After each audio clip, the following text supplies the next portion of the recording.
코인 공식 도우미 앱이 출시되었습니다. 추천픽은 기본이고 정신없이 돌아가는 시황 분석과 위키피디아와 같은 코인 분석까지, 그리고 공식 오픈톡을 통해 전문가들과 함께하는 투자자 여러분들의 커뮤니티에 들어오세요. 지금 아래 링크를 통해서 받아보실 수 네, 반갑습니다. 우리 골드문TV 구독자분들, 우리 회원분들 반갑습니다. 비트마루 전문가입니다. 자, 시장 엄청난 급락세, 정말 많이 무서운 장세가 지속적으로 연출이 되고 있습니다. 우리 투자자분들이 또 많이 힘들어하실 구간이다라고 또 좀 풀이가 되는데, 자, 그래서 오늘은 우리 암호화폐가 왜 이러한 현상이 일어나는지, 그래서 결과적으로는 어떻게 될 것인지, 이런 것들에 대해서 한번 또 같이 알아보도록 할게요. 자, 우선 많은 투자자분들이 저한테 좀 질문을 하시는 게 있어요. 어떤 질문을 하냐면, 이전에 2018년도, 2017년도에도 이 정도의 공포감이 있었는가? 있었는가? 자, 예전에 2018년도에는요, 이 정도의 공포감보다 훨씬 더 컸습니다. 그렇죠. 그 당시에는 가치에 대한 불안정성도 상당히 많았었고요. 그리고 실제로 암호화폐가 접목이 될 것이냐 안 될 것이냐, 이런 것에 대한 신뢰도가 상당히 부족했기 때문에 더 무서운 구간이었어요. 그런데 지금은 암호화폐가 새로운 해치 수단으로서의 인정이 됐다. 그리고 실제로 다른 기업들이라든지 고래 투자자들이 들어오고 있고 기관들도 들어왔다 라는 것이 이미 인정된 상태에서 이렇게 내려가는 것이기 때문에 우리 투자분들이 그렇게 걱정할 만한 엄청나게 막 위기 막 이러진 않다라고 좀 말씀을 드리도록 할게요. 자, 이러한 현상이 나오다 보니까 지금 또 어떠한 이야기들이 나와주고 있냐면, 비트코인은 죽었다, 끝났다, 이런 이야기가 또 나와주고 있죠. 그런데 자, 상당히 재밌습니다. 왜 재밌냐면, 이게 이렇게 내려갔을 때 제가 아무리 좋다라고 이야기를 하더라도 이거를 듣고 계시는 우리 구독자분들하고 우리 회원분들은 쟤는 맨날 좋다 그래 그러면서 괜히 짜증이 나요. 그렇죠? 화가 납니다. 비트코인 끝났다, 끝났는데 왜 그러냐라고 생각이 드는데, 오늘 저희 정방에서 저 회원분들이 상당히 재밌는 기사를 올려주셨더라고요. 자, 비트코인은 죽었다, 사망 선고 12년 동안 414번. 그쵸. 12년 동안 400번이 넘게 비트코인을 죽었다라는 기사가 나왔다라고 합니다. 상당히 재밌죠. 자, 그러면서 이것을 지금 연간 보면 연평균 34번. 연평균 34번은 비트코인이 죽는다라고 해요. 그쵸. 살짝 올라갔다가 내려갔을 때 비트코인 죽었다, 끝났다. 올라갔다가 내려갔을 때 이제 끝인가요? 올라갔을 때 내려갔을 때 이제 망했나요? 올라갔다 내려갔을 때 이제 망했나요? 이렇게 해서 연평균 34번, 그리고 총 400번이 넘는 이 비트코인이 죽었다라는 기사가 나왔다라고 해요. 자, 정말 죽지도 않고, 그쵸? 그리고 항상 따라오는 맛. 화폐도 자산도 아니다, 그냥 무가치다, 이런 것도 항상 따라왔었죠. 지난 비트코인이 350만원 그리고 650만원대를 한창 횡보했을 때도 기사에서 엄청난 그런 이야기들이 많이 나왔습니다. 비트코인은 가치가 없고 끝났고, 그렇죠.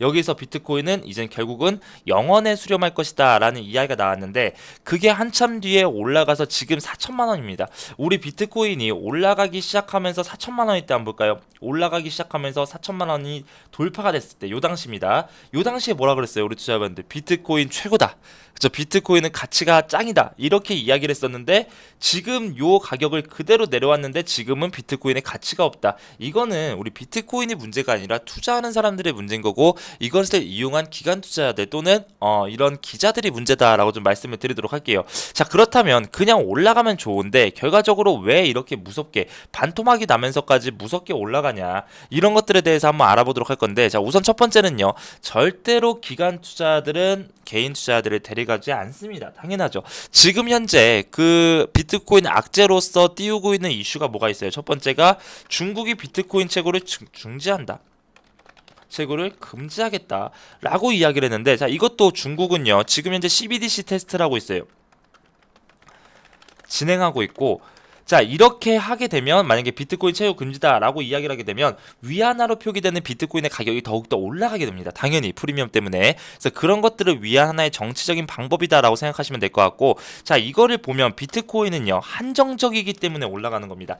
희소성이 있기 때문에 올라가는 거예요. 당연히 채굴이 금지면 전 세계적으로 일반적으로 같이 채굴 안 한다, 그럼 이제는 끝이 맞아요. 그런데 중국에서만 채굴 안 하고 다른 데선 조금씩 채굴 한다 라고 한다면, 그거는 비트코인의 희소성으로 인한 가치적 상승이 더욱더 일어날 수 있다. 자, 그렇다면 우리가 흔히 알고 있는 비트코인의 채굴업자들은 이미 다 망해야 돼요. 그런데 지금 우리가 일반적으로 알고 있는 비트코인의 대형 채굴 기업들이 망했느냐? 그건 아니다라는 거죠. 지금 현재 이런 식으로 진행을 하면서 정말 개인 투자들 누구나 채굴을 쉽게 하고 있다. 그런 것들을 막기 위한 하나의 방법이다라고 좀 보시면 될 것 같고, 자, 두 번째가 고래 투자자들, 과연 기관들이 손을 뗐느냐? 손을 뗐느냐? 이게 가장 중요한 거겠죠. 자, 그런데 이것도 역시 아니다라고 좀 말씀을 드릴게요. 왜 그러냐면 지금 우리 투자자분들 아시는 분들 있지만 비트코인이 이렇게 내려가는 동안에 비트코인을 1만 개에서 10만 개 정도를 가지고 있는 고래 투자자들이라고 하죠. 오히려 고래 투자자들은 비트코인을 보유하고 있는 양이 더욱더 늘었다라고 이번에 보고서 발표가 나왔죠. 실제로 엄청나게 급락을 했을 때 비트코인을 그 계좌에서 개인 투자자들이 패닉셀로 매도한 거 말고 고래 투자 1만 개에서 10만 개 이상 이하 가지고 있는 이 고래 투자자들은 오히려 그 기간에 비트코인 12만 2,588개를 매수했다라고 합니다. 자, 그렇다면 개인 투자들은 개인 투자들은 지속적으로 패닉색으로 팔고 있고 다 넘기고 있고 기관들은 올리고 있다. 자, 이것도 오히려 더욱더 뜨기 위한, 더욱더 띄우기 위한 방법이다라고 좀 보시면 될 것 같은데, 자, 그러면은 비트코인이 지금 적전선까지 내려온 건 맞냐? 그래도 그렇지 너무 많이 내려온 거 아니냐라고 좀 생각하시는 분들이 좀 많을 거예요. 오히려 월봉상으로 본다면, 자, 윗도 지형 이후에 뚫렸어요. 상당히 안 좋은 구간은 맞습니다. 그런데 그 다음에 지지라인을 보면 이 안에서 멈춰주기를 바라기 때문에 너무 답답한 겁니다. 이 라인에서 만약 5,200만 원 뚫렸다라고 한다면 이 아래에서 요 3,700만 원까지는 아무런 의미가 없는 구간이다라고 좀 보시면 돼요. 왜? 아래에서부터 그렇게 의미 없이 강하게 올라왔기 때문에 이런 거는 강하게 내려갑니다. 자, 그런데 우리 개인 투자분들은 대부분 매수를 어떻게 합니까? 최고점에서 매수를 하고 항상 내려갈 때 이 내려가는 것을 기다리지 못하고 손절치고 비트코인 안 할래라고 하다가 다시 한번 돌파되면 비트코인 다시 한번 해볼까? 그렇죠. 지금 현재 중고등학생들도 다 비트코인을 하고 있고 업비트를 켜놓고 있다 그러고요.